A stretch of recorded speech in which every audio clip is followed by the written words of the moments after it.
5 या 6 अप्रैल कब करें चैत्र नवरात्र में कन्या पूजन? कन्याओं को गलती से भी ना दें ये एक चीजें, जानिए क्या खिलाएं। नमस्कार दोस्तों, राधे राधे, जय श्री कृष्णा। दोस्तों, चैत्र नवरात्र हिंदू धर्म का एक विशेष पर्व है। यह त्योहार देवी दुर्गा को समर्पित है।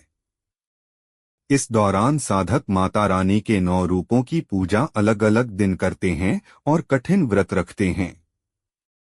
इसके अलावा चैत्र नवरात्र में कन्या पूजन का भी बड़ा महत्व है।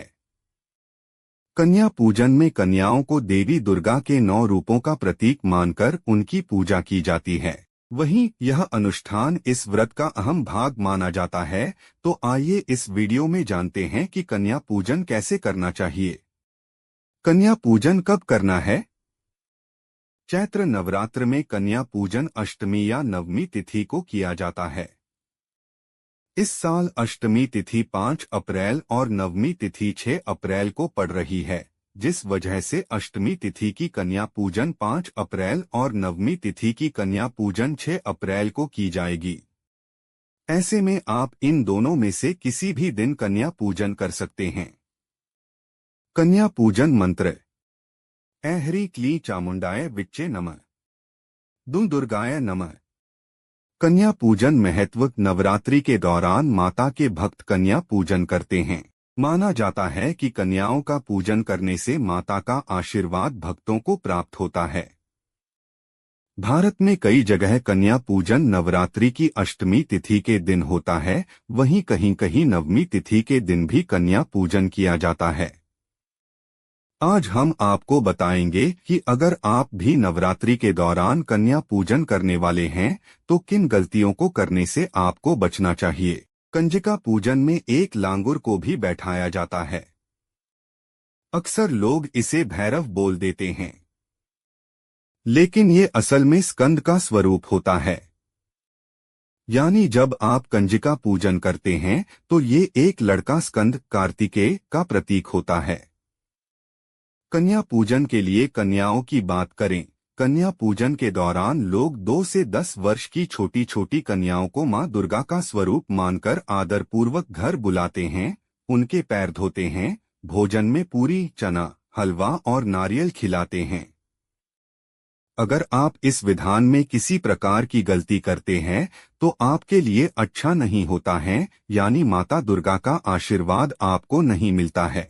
इसके बाद कन्याओं को गिफ्ट या पैसे दिए जाते हैं। इस दौरान भी कई नियमों का पालन करना जरूरी होता है।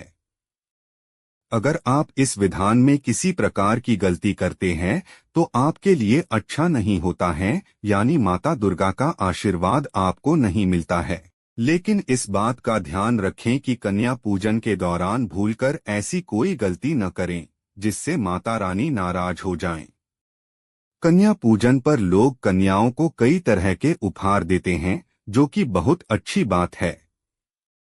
लेकिन जाने अनजाने में ऐसा कोई उपहार न दें जो माता रानी की नाराजगी का कारण बने। इसलिए जान लीजिए कन्याओं को उपहार में क्या नहीं देना चाहिए। नवरात्रि में कन्या पूजन के दौरान न करें ये गलतियां। नवरात्रि में कन्याओं का पूजन माता के 9 स्वरूपों को ध्यान में रखकर किया जाता है। 9 कन्याएं 9 देवियों का प्रतीक होती हैं, इसलिए कन्या पूजन के दिन उनके आने से पूर्व ही आपको उस स्थान की सफाई कर देनी चाहिए जहां आप उनको बैठाएंगे। अगर आप कन्या के बैठने के स्थान को साफ नहीं करते तो आपकी ये चाहिए। कन्या पूजन में कन्याओं के पैर छूकर आशीर्वाद लिया जाता है, इसलिए ख्याल रखें कि कोई कन्या आपके पैर न छुए।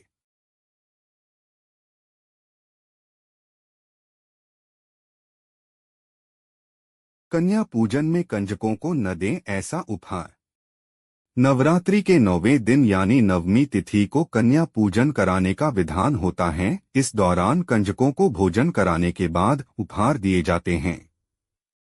यहाँ पर कंजकों के लिए उपहार चुनते समय हमें कई बातों का ख्याल रखना जरूरी होता है। इस दौरान गलती बिल्कुल भी नहीं करना चाहिए। एक, कन्या पूजा के दौरान कन्याओं को उपहार में धातु नहीं भेंट करना चाहिए, यानी भूलकर भी बर्तन या प्लास्टिक की चीजें उपहार में नहीं दें। 2 कन्या पूजन के बाद कंजकों को उपहार में कांच की या नुकीली कोई वस्तुएं देने से भी बचना चाहिए।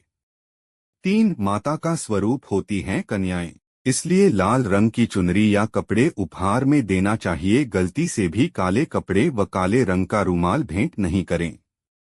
4 कन्याओं को भोजन कराने के दौरान यह बात याद रखें कि सीधे भोजन कराने के बजाय पहले उनके पैर धोएं, तिलक लगाएं और फिर आसन पर बिठाकर भोजन परोसें।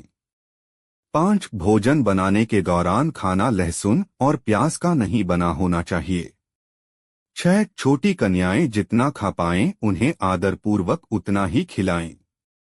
7 कन्याओं को भोजन और उपहार आदि देने के बाद पैर छूने का नियम होता है, भूलना नहीं चाहिए, माता दुर्गा नाराज हो सकती है। 8 कन्याओं को विदा करने के बाद तुरंत ही घर की साफ सफाई न करें, इस दौरान थोड़ा रुकना चाहिए। इन गलतियों से भी बचें।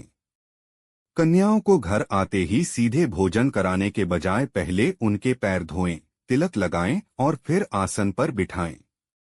कन्याओं के भोजन में लहसुन प्याज युक्त चीजें न खिलाकर केवल हलवा, पूरी, चना और नारियल ही खिलाएं।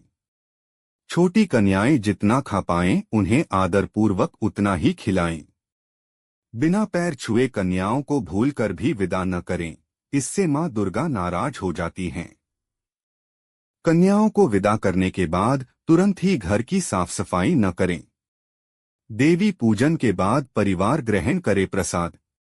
कन्या पूजन के बाद सबसे पहले सारे परिवार को बचे हुए मधुपर्क का सेवन करना चाहिए। इसके साथ ही जो कलश आपने नवरात्र में अपने मंदिर में रखा है उसके जल को पूरे घर में छिड़क दें। साथ ही कलश पर रखे नारियल के जल को पूरा परिवार प्रसाद की तरह ग्रहण करे। बरसेगी धनलक्ष्मी। अगर कोई कन्या आपको सिक्का दे जाए या कलश से सिक्का गिर जाए तो ये बहुत ही शुभ संकेत है। ऐसा अगर हो तो आप इसे बिना किसी से जिक्र किए तुरंत लाल कपड़े में बांधकर अपने गले में या अपनी तिजोरी में रख लें। दोस्तों, उम्मीद है आप सभी को वीडियो पसंद आई हो, तो चैनल को सब्सक्राइब और वीडियो को लाइक जरूर करें। यह तमाम जानकारी जनरुचि को ध्यान में रखकर दी जा रही है। ज्योतिष और धर्म के उपाय और सलाहों को अपनी आस्था और विश्वास पर आजमाएं।